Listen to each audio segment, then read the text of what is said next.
Marriage among the Lopit community traditional starts with courtship, during which the girl elopes with her sweetheart. After a period of 3 to 5 days, she returns to her parent home. Following this, the dowry is negotiated and settled, and the bride then returns to her new home with her husband. Today, let's join in to the Lopit or Lopit people of South Sudan. Hey, join me. Don't scroll the screen up or down. Welcome. This is Camera 17 TV, la home of documentaries. My name is Oki Omoge. The moralist born and bred in Igbotaku or Jagili. Please don't forget to like, comment, and share this post.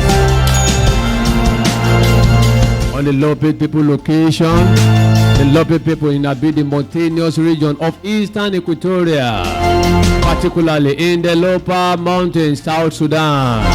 These mountains are part of the larger Imatong mountain range, which extend across South Sudan. The Lopit settlement are scattered across this rugged terrain. On their language, the language spoken by the Lopit people of South Sudan is called Lopit. And on their population, the Lopit people residing in the Lopit area within the Lopit mountains have a population ranging from 25,000 to 30,000 people individuals. On their settlement, Lopit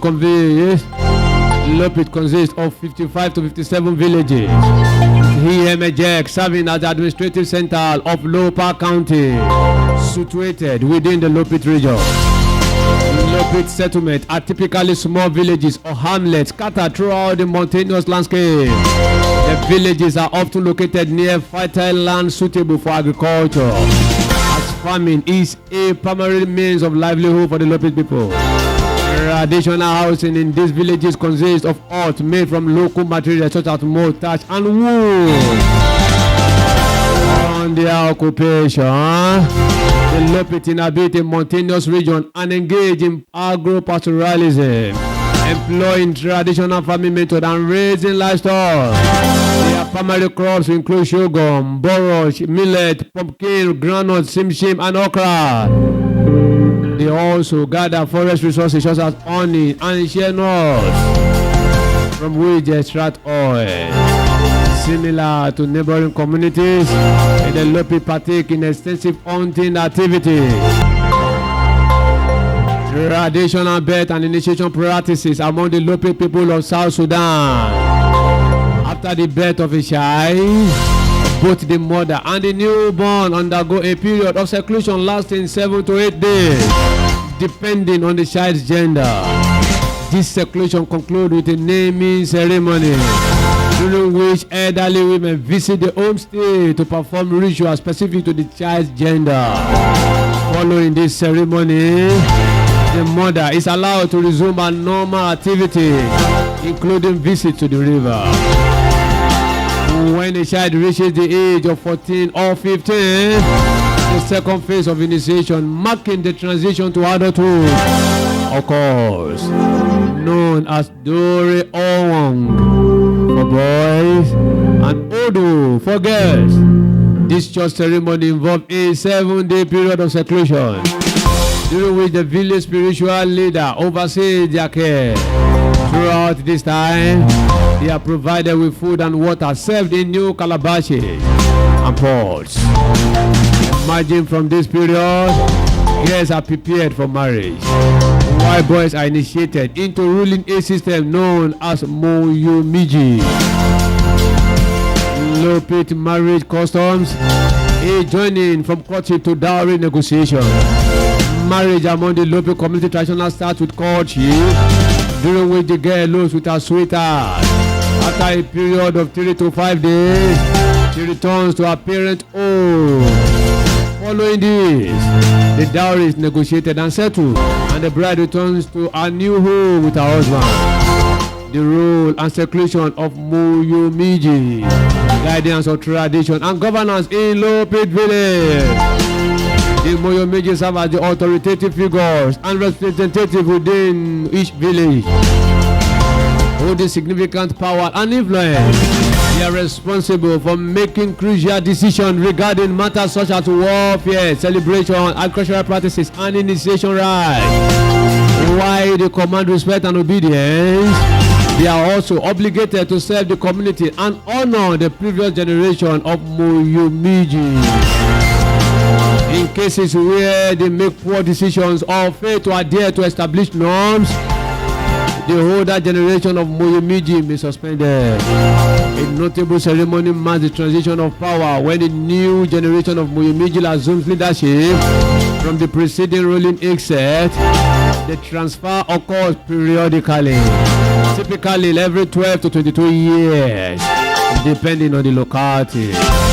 Unless extraordinary circumstances arise during this transition, the incoming Moyomiji may sometimes be temporarily located from the village and expected to return with a valuable offering as a gesture of reconciliation. The journey to Humau, preparation and initiation rituals among Lopit girls between the ages of 10 and 11.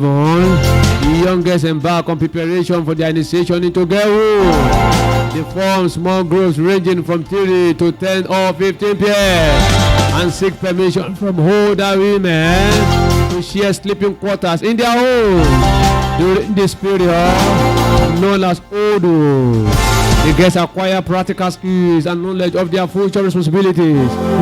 Early morning begin with grinding sorghum and other grains for their families, with the older women serving as a mentor, offering guidance and sharing stories.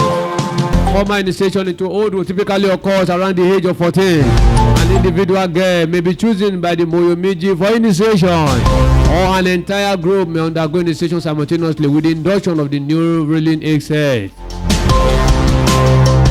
Traditional group hunting practices among the Lopit community. The Lopit, similar to neighboring countries, communities, engage in extensive hunting practices, particularly the dry season following the conclusion of harvest period. This period is designated for group hunting, with gatherings of up to 2,000 men, forming hunting teams.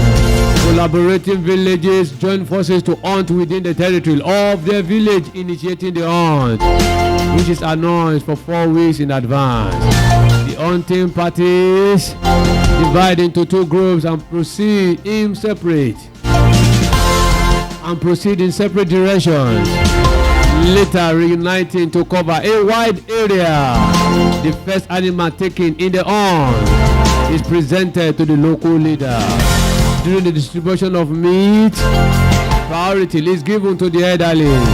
Certain parts of the animal are reserved and not freely consumed. Internal organs, except for the lungs, are exclusively consumed by older individuals, while younger members are prohibited from consuming any part of the head or lower legs of the animal. Celebratory dances and cultural traditions of the Lopit people.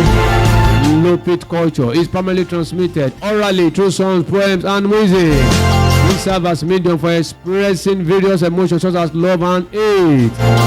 Much of the artistic expression is intertwined with activities like warfare, hunting, and other socio-economic endeavors that define daily life.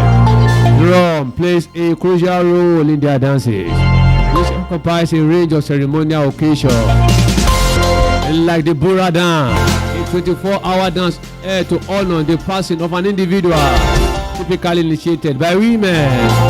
The Kanga dance, a dance performed at the conclusion of the harvest season. Rongit dance, a celebratory dance observed on occasion ceremonies by both the ruling and upcoming exes, often serving as part of their training for the next generations. Itobok dances, executed in preparation for warfare or during conflict. Miliang and Hata, a night-long celebratory dance commemorating the betrothal of a woman from one clan to another. And finally, on Lam dance, an annual dance usually in May, Following a nighttime hunt that conclude at dawn. The hunt involving a race among hunters culminate in presenting the kill to the local leader. Additionally, numerous other dances from part of the rich cultural tapestry of the Lopit people are always there. The Lopit this time, we are going to pause for now. Let's pause for now in exploring the Lopit or the Lopit people of South Sudan. My name is Oki or Morgan. Kindly subscribe, like, and also comment to receive my next tribe documentary almost immediately after the video is released. Until next time again.